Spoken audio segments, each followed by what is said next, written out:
নমস্কার, আমি কাশীনাথ বেরা।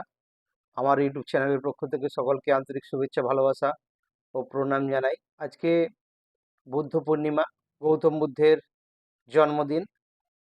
শুধু জন্মদিন নয়, গৌতম বুদ্ধের জন্মদিন এবং আজকের দিনেই তিনি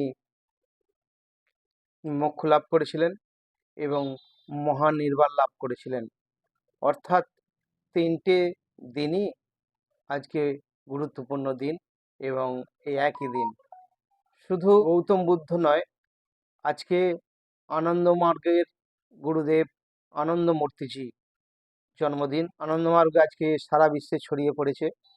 একটা বিশ্ব সংগঠন, ধর্মীয় সংগঠন।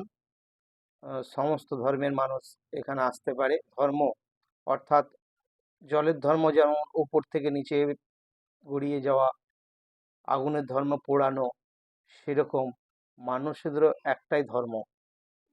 অ্যাকচুয়ালি আমাদের সমাজে যেগুলো চলে সেগুলো হচ্ছে ধর্মমত। অ্যাকচুয়ালি ধর্ম সমস্ত মানুষের ধর্ম, সেটা আনন্দমার্গের আনন্দমূর্তিজি শিখিয়ে দিয়েছেন।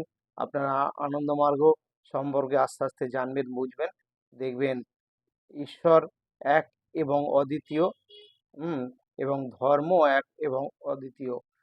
প্রত্যেকটা মানুষের হাত কাটলে, পা কাটলে রক্তই বেরোয়, সেরকম প্রত্যেকটা মানুষের ধর্ম একটাই।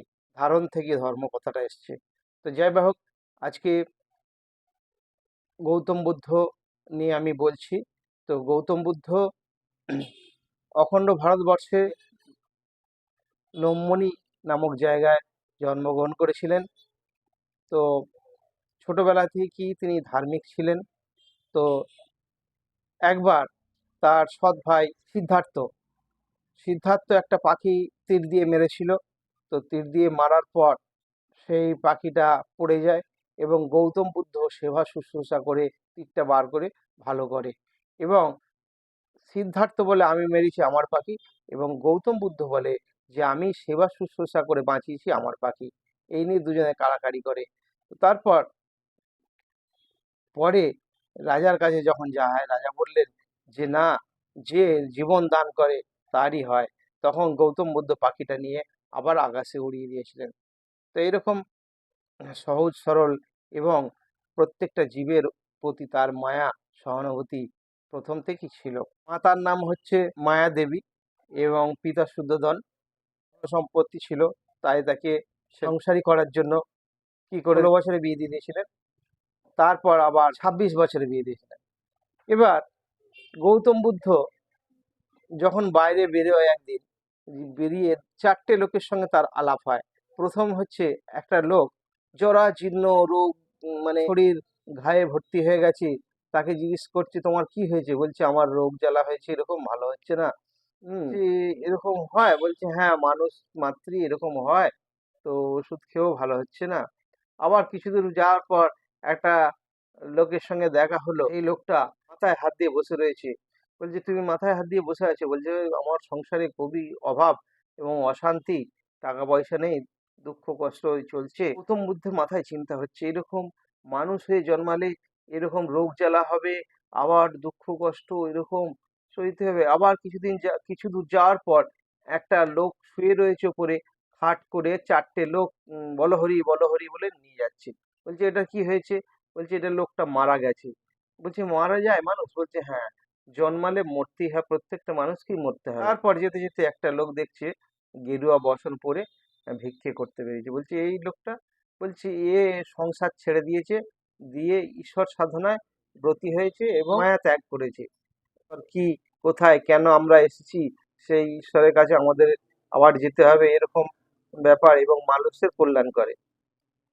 এই মাথায় ঘুরতে ঘুরতে সে সারা রাত গৌতম বুদ্ধ চিন্তা করতে করতে তারপরের দিন সে সন্ন্যাস ধর্ম নিয়ে বেরিয়ে পড়েছে বাইরে।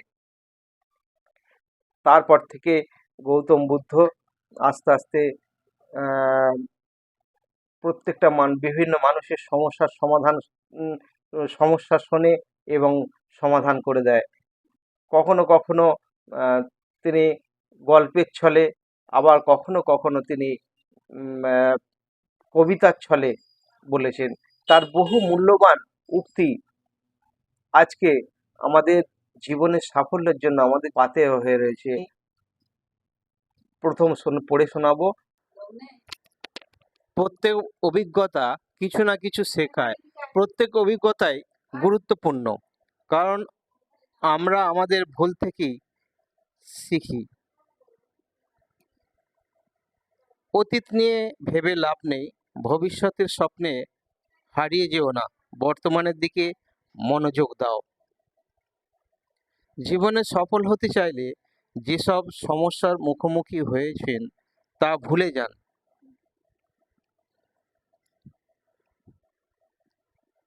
তবে অধিকাংশ সমস্যাগুলি থেকে যে শিক্ষা পেয়েছেন তা কিন্তু কখনোই ভুলবেন না।